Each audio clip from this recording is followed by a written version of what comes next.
Unexpected encounters. The skies above Portland opened without warning, turning what had been a misty afternoon into a torrential downpour. Olivia Ramirez cursed under her breath as her ancient Volvo sputtered once, twice, then died completely on the side of the winding forest road that led to Reed College's research archives. Perfect timing as always. She banged her palm against the steering wheel, watching raindrops race down her windshield while mentally calculating how long it would take to walk the 3 miles back to campus. The box of delicate papyrus fragments she'd been granted special permission to photograph sat protected in her waterproof backpack, but her laptop and notes would be soaked within seconds. "Come on, Liv, think," she muttered, rummaging through her glove compartment for an umbrella she knew wasn't there. At 28, she was too old to be this unprepared, especially considering Oregon's notoriously fickle weather. The sharp rap on her window nearly sent her heart into her throat. A man stood outside, rain plastering his dark curls to his forehead, gesturing for her to roll down the window. Something about his eyes, warm amber with flecks of gold, made her comply despite her usual caution. "Car trouble?" he asked, rainwater dripping from his beard. His British accent was subtle, softened by what sounded like years abroad. "It's decided to stage a revolt," Olivia replied, trying to hide her frustration. "I think it's the alternator, but it could be the starter. Either way, I'm stranded," he nodded, understanding. "I'm parked just up the road. I can give you a lift back to campus if that's where you're headed."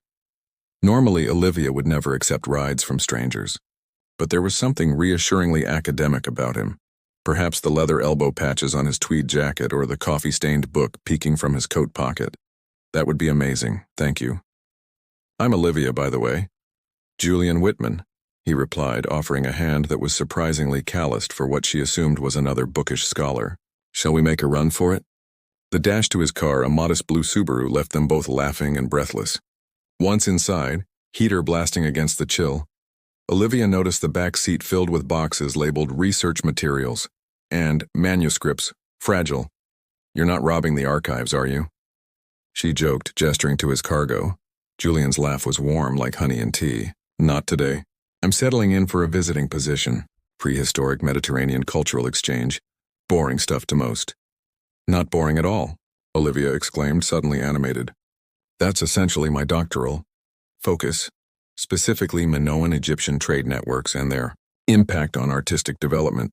The drive that should have taken 10 minutes stretched to nearly an hour as they sat in his parked car outside the Humanities building, trading theories about ancient trade routes while rain drummed a steady rhythm on the roof. Julian's perspectives challenged several of her core assumptions, not in a condescending way, but with genuine intellectual curiosity. "The traditional timeline ignores evidence from the Karnak inscriptions," Julian noted, sketching a quick map on a coffee-stained napkin. "If we accept these earlier dates, the entire narrative shifts."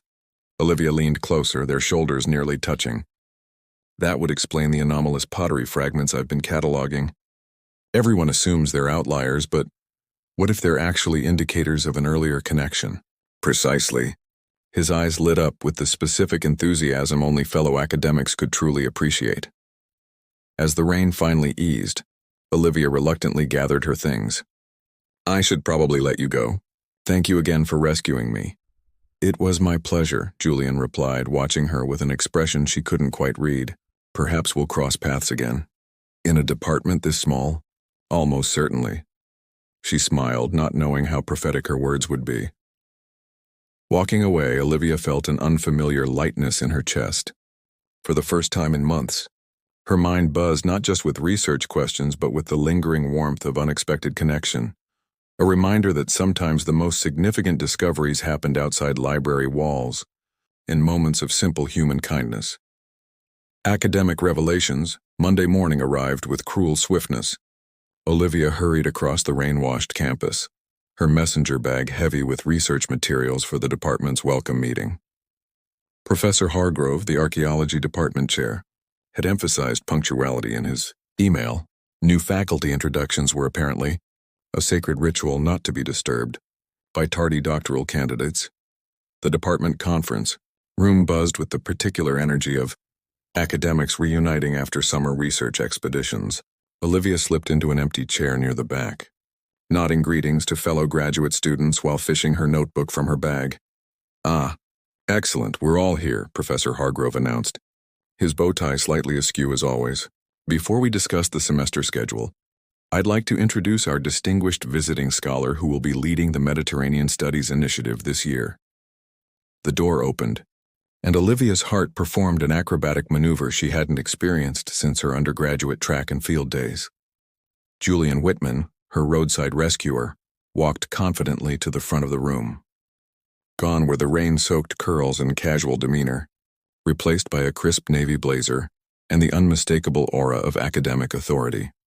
Professor Julian Whitman joins us from Cambridge, where his groundbreaking work on Bronze Age maritime networks has revolutionized our understanding of pre-classical Mediterranean connectivity.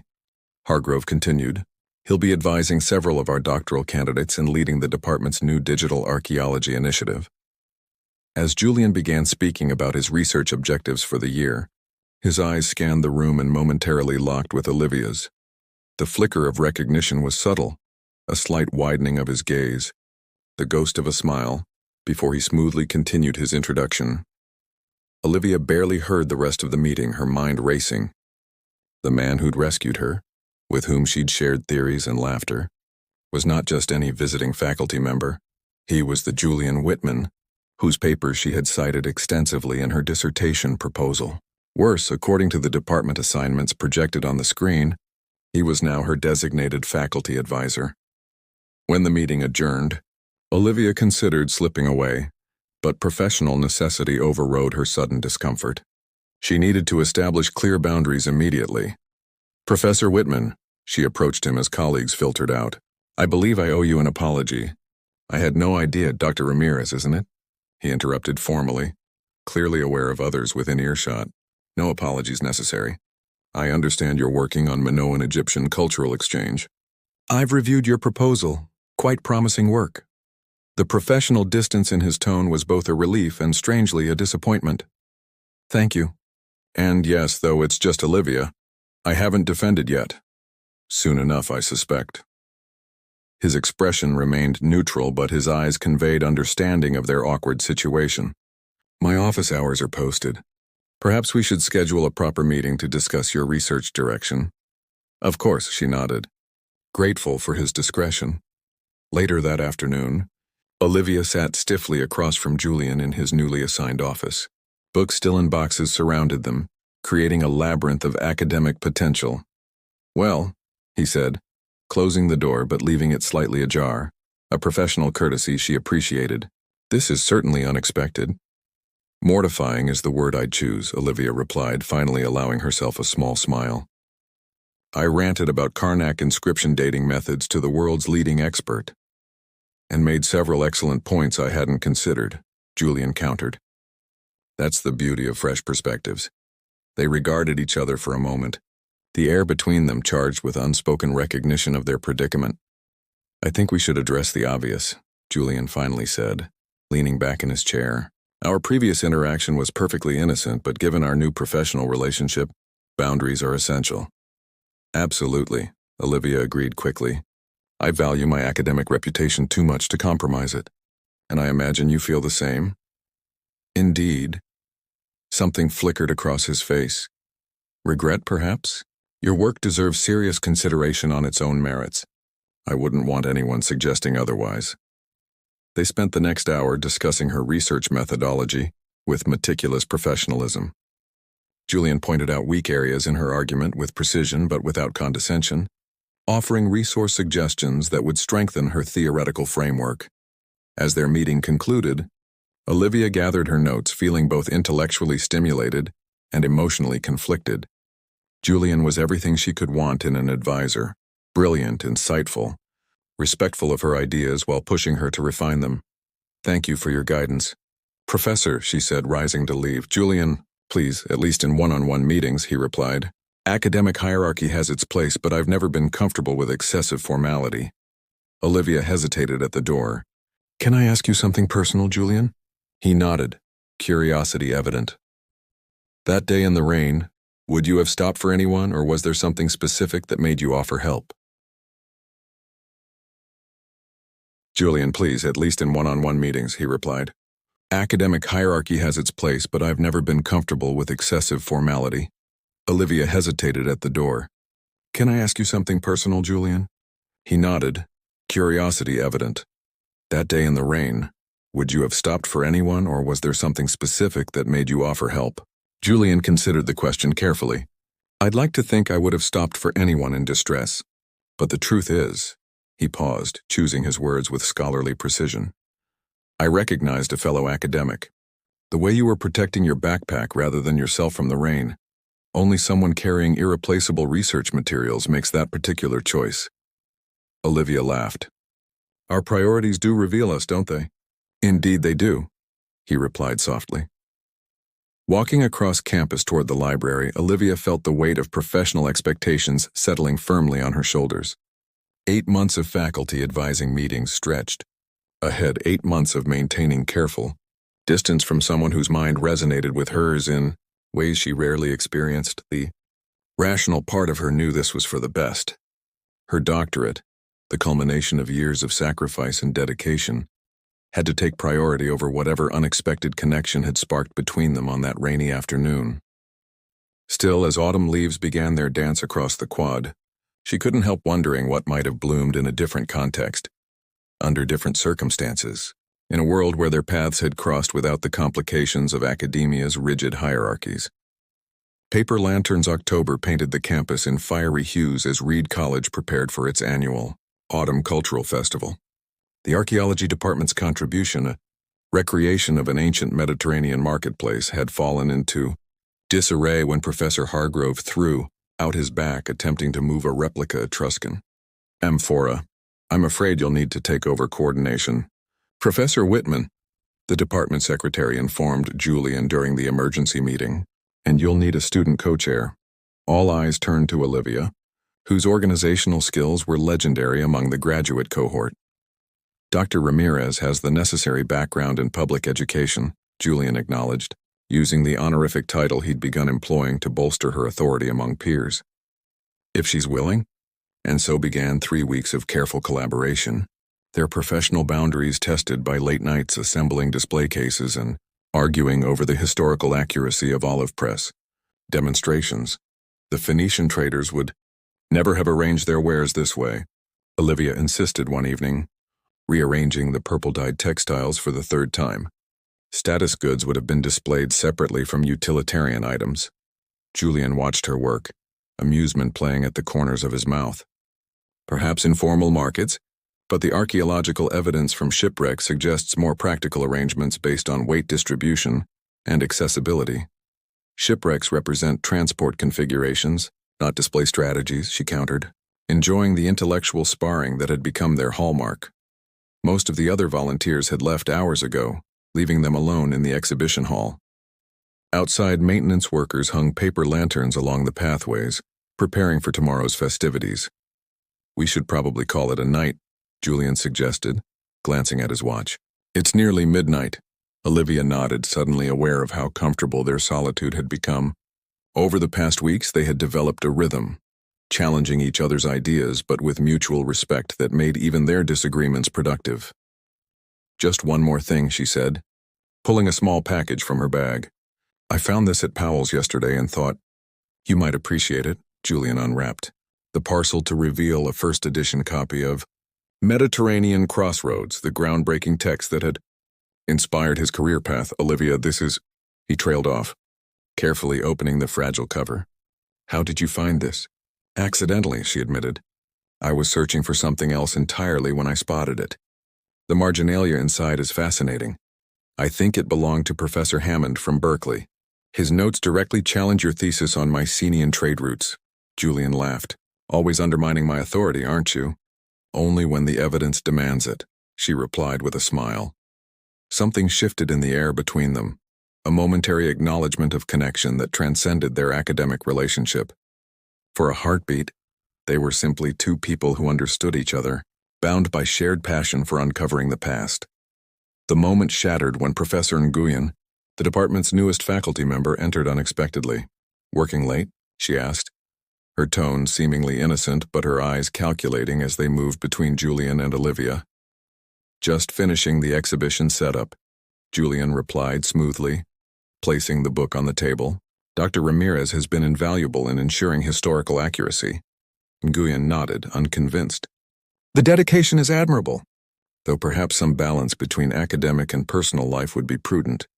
After she left, the easy companionship between them had evaporated, replaced by uncomfortable awareness of how others might perceive their collaboration. She's right, Olivia said quietly. We should be more careful. Julian nodded, his expression unreadable. Academia thrives on gossip. I wouldn't want to compromise your standing. The festival itself proved wildly successful. Hundreds of visitors wandered through their Mediterranean marketplace, marveling at the authentic details. Children pressed olive oil using their hand-built replica press, while parents examined trade goods from 3 ancient civilizations. Olivia led tours throughout the day, explaining how archaeological evidence revealed complex networks of cultural exchange. From a distance, Julian watched her, passionate, articulate, captivating her audience with stories of ancient merchants and their journeys. As evening fell, paper lanterns illuminated the pathways between exhibitions. Olivia found Julian standing beneath one, its soft glow casting warm shadows across his features. We did it, she said, joining him. Even Professor Hargrove admitted it's the most historically accurate exhibition we've ever mounted. Your attention to detail made all the difference, Julian replied. You have a remarkable ability to bring the past to life. Around them, students and faculty mingled, the boundaries of academia temporarily relaxed by festival atmosphere. Professor Nguyen passed by with several board members, her gaze lingering meaningfully on Julian and Olivia. We're attracting attention, Olivia murmured, taking a small step back. Julian sighed. I've received a rather pointed email from the department chair about maintaining appropriate mentor-mentee relationships. Olivia felt her chest tighten. You didn't do anything wrong. We haven't done anything wrong. Intent matters less than perception in academia, he replied, particularly when career trajectories are involved. A group of Olivia's fellow doctoral candidates approached, their laughter momentarily masking the tension between her and Julian. Professor Whitman. We're kidnapping Olivia for the lantern launch, announced Tessa, her closest friend in the program. Department tradition. All doctoral candidates must participate. Julian nodded graciously. By all means. Traditions should be honored. As her friends pulled her away toward the pond where paper lanterns would be released into the night sky, Olivia glanced back. Julian stood alone beneath the hanging lantern, his expression contemplative as he watched her go. Later, as she released her lantern to join dozens of others floating like earthbound stars across the water, Olivia made a wish, not for academic success or publishing opportunities, but for clarity. The warm glow of intellectual connection she felt with Julian had become precious to her, yet increasingly complicated by institutional politics and unspoken possibilities. Across the pond, partially hidden in shadow, Julian watched the floating lights reflected in the water. When he spotted Olivia looking his way, he raised his hand in a subtle gesture of acknowledgement before turning to leave. That night, Olivia dreamed of ancient marketplaces where traders from distant shores exchanged not just goods but ideas, stories, and possibilities, each interaction changing both parties in ways that could never be undone.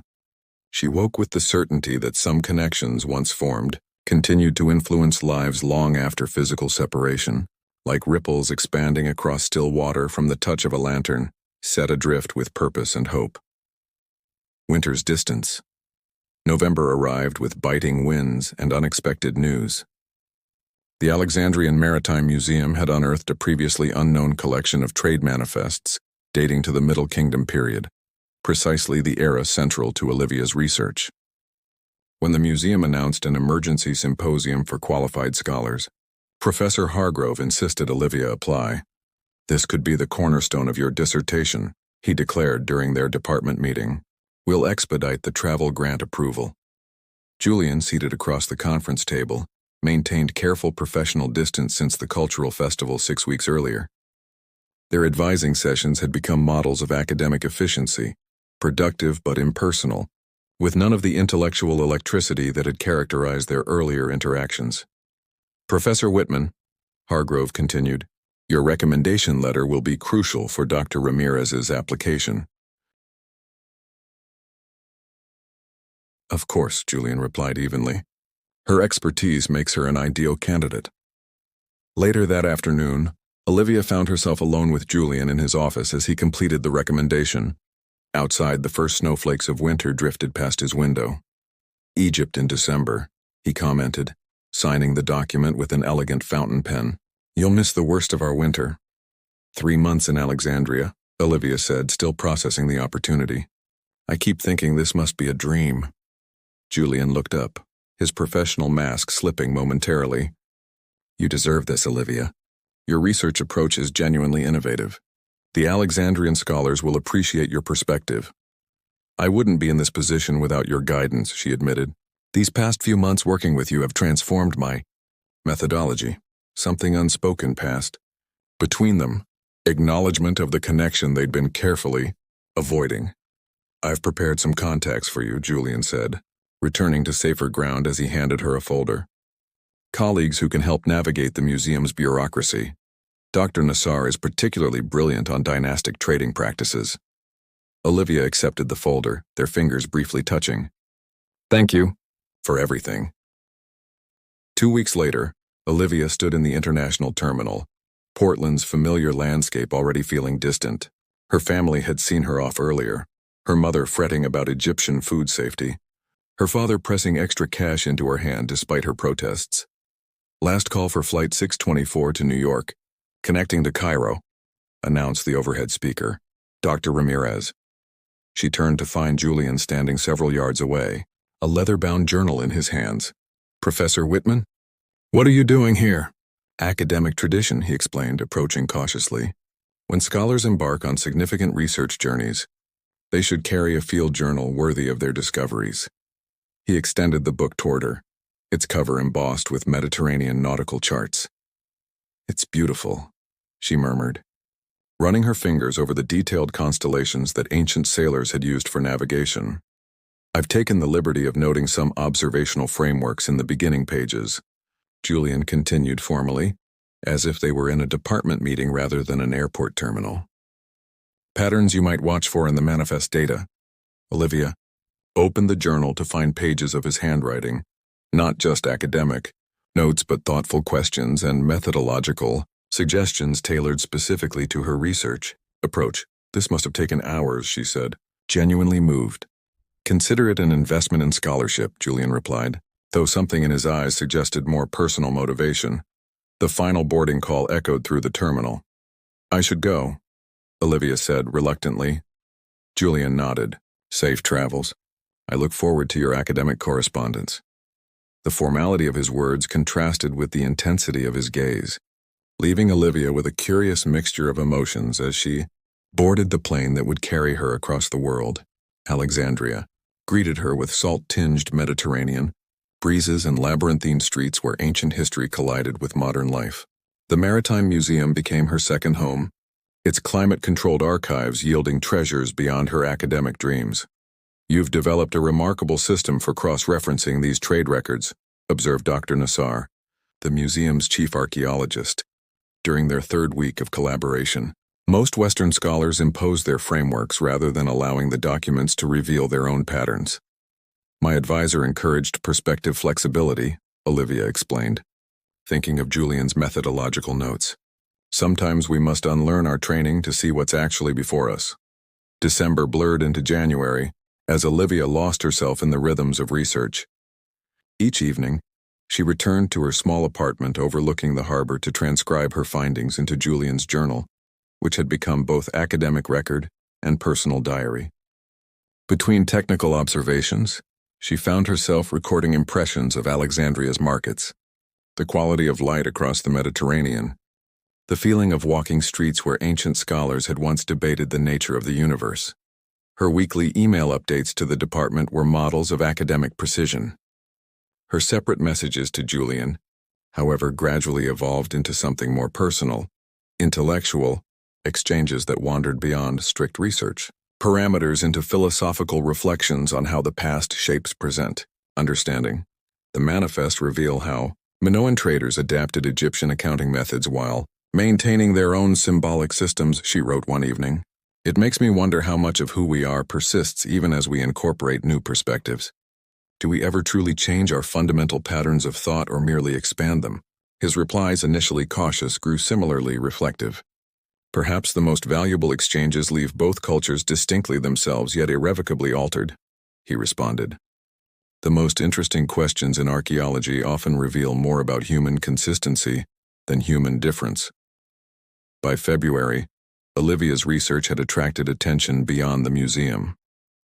When the University of Alexandria invited her to present preliminary findings at their archaeological colloquium, she spent hours drafting and redrafting her presentation, imagining Julian's methodological questions, anticipating his challenges to strengthen her arguments.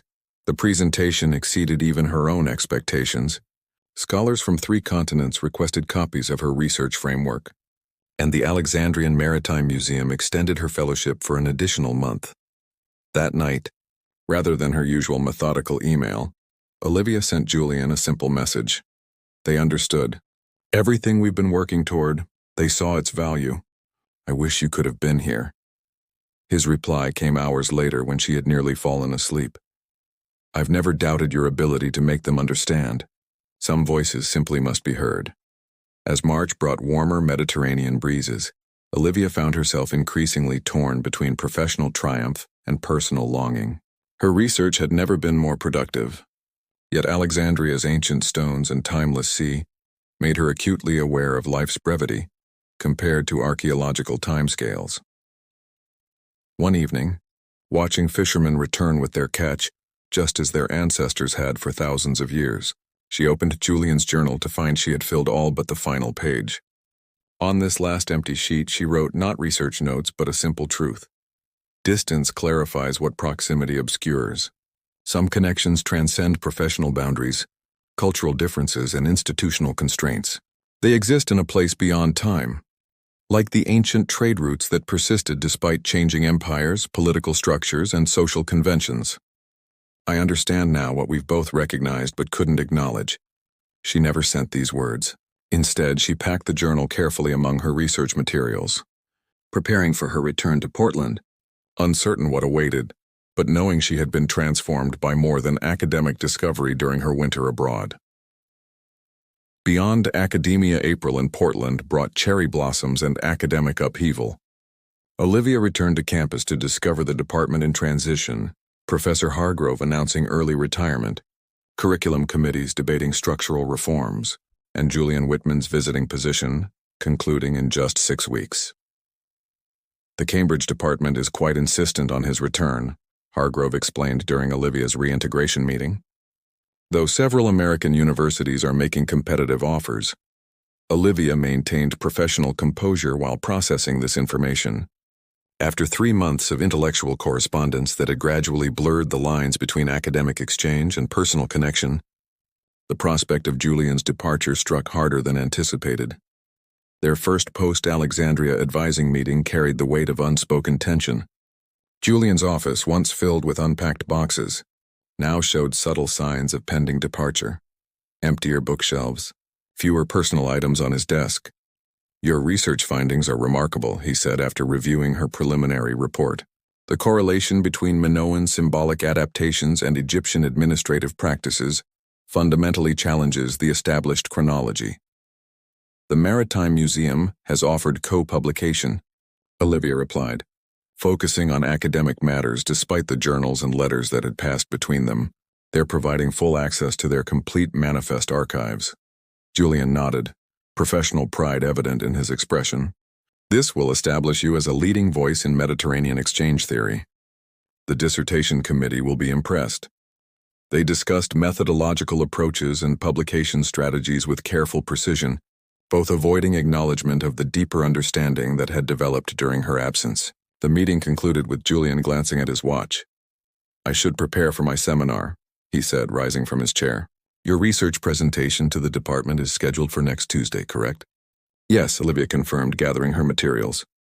Will you be there? Something flickered across his face, regret perhaps.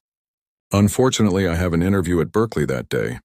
The revelation struck unexpectedly. Berkeley? One of several possibilities, Julian explained, not quite meeting her eyes. Nothing decided yet. Olivia nodded. understanding the academic dance of positions and opportunities that structured their world. Of course. Good luck. The following weeks passed in scholarly whirlwind. Olivia's research presentation earned departmental accolades.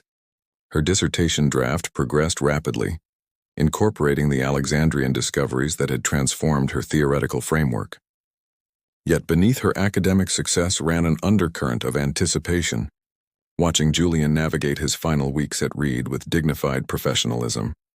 They maintained appropriate distance, their interactions limited to dissertation advice and departmental functions. Only occasionally, when discussing a particularly nuanced archaeological interpretation or debating theoretical approaches, did glimpses of their deeper intellectual connections surface. Quickly submerged beneath professional courtesy, Professor Hargrove's retirement party marked the unofficial end of the academic year.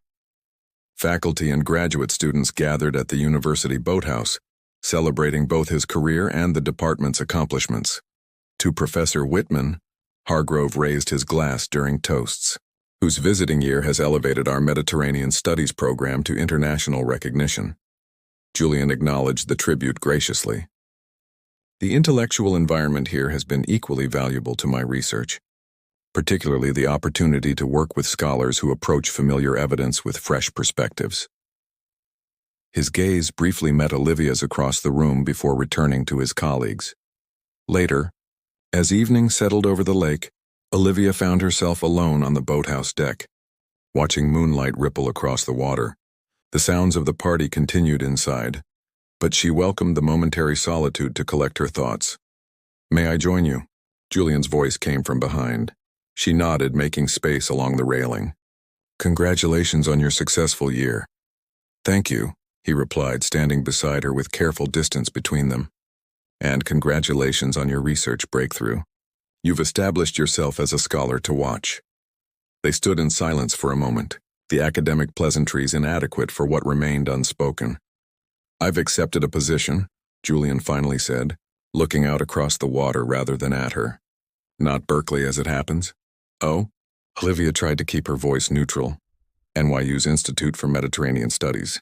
They're establishing a new research center focused on cross-cultural exchange dynamics. The position begins in September."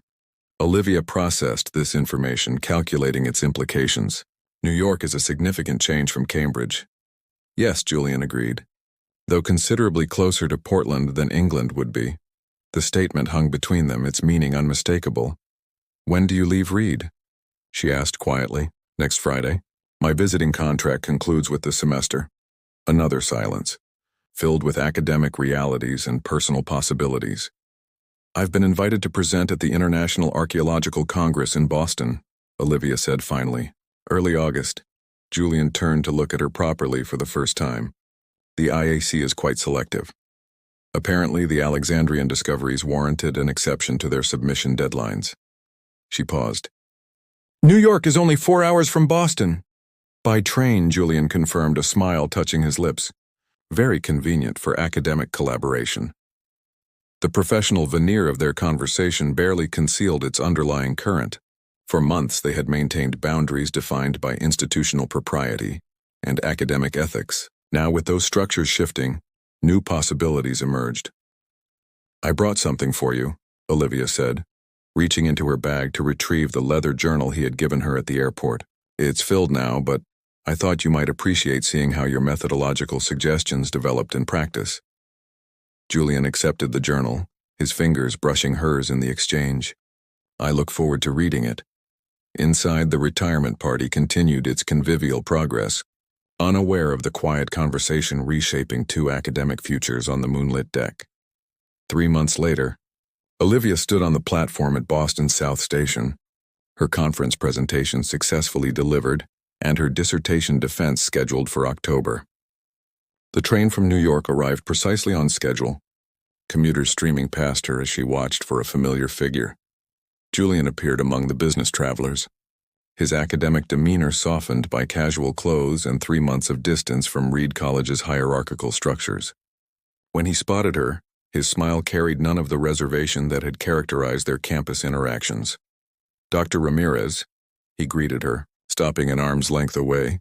Professor Whitman, she replied with matching formality, though her eyes conveyed more personal welcome. I believe we have dinner reservations, Julian said, gesturing toward the station exit.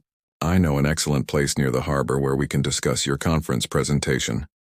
And your new research institute, Olivia added, falling into step beside him. Among other things, he agreed. As they walked through the historic streets, their conversation flowed with the easy rhythm they had, discovered months earlier beneath paper lanterns and within academic correspondence, the intellectual synchronicity that had persisted despite institutional constraints. I read your journal entries, Julian said as they waited at a crosswalk. Not just the research notes. Olivia felt a moment of vulnerability, remembering the personal reflections she had included among the academic observations. All of them? Particularly the final page, he confirmed, his voice softening. About connections that transcend boundaries. The pedestrian signal changed, but neither moved immediately. Academic training teaches us to maintain objective distance, Olivia said carefully. But some discoveries require participation rather than observation. Julian nodded, understanding perfectly as he always had. The most significant findings often come when we step beyond established methodologies. They cross the street together, no longer advisor and advisee, professor and student, but two scholars whose paths had converged through chance intellectual resonance and patient recognition of timing's importance. The restaurant overlooked Boston Harbor, where ships had once carried goods between continents, just as ancient vessels had crossed the Mediterranean, connecting distant cultures through commerce and communication. Their table by the window offered views of water gilded by the setting sun, a backdrop for conversation that finally acknowledged what had developed between scholarly exchanges and professional boundaries. To new research horizons, Julian proposed, raising his glass. And to the unexpected paths that lead to them, Olivia completed, her glass meeting his with a clear, resonant note that seemed to echo the certainty they both felt.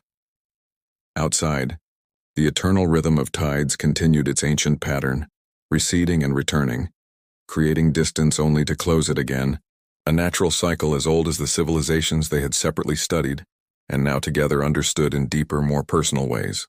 The evening stretched before them, free from academic constraints and institutional politics, offering the simple, profound pleasure of two minds perfectly attuned, finally exploring possibilities beyond the boundaries of academia.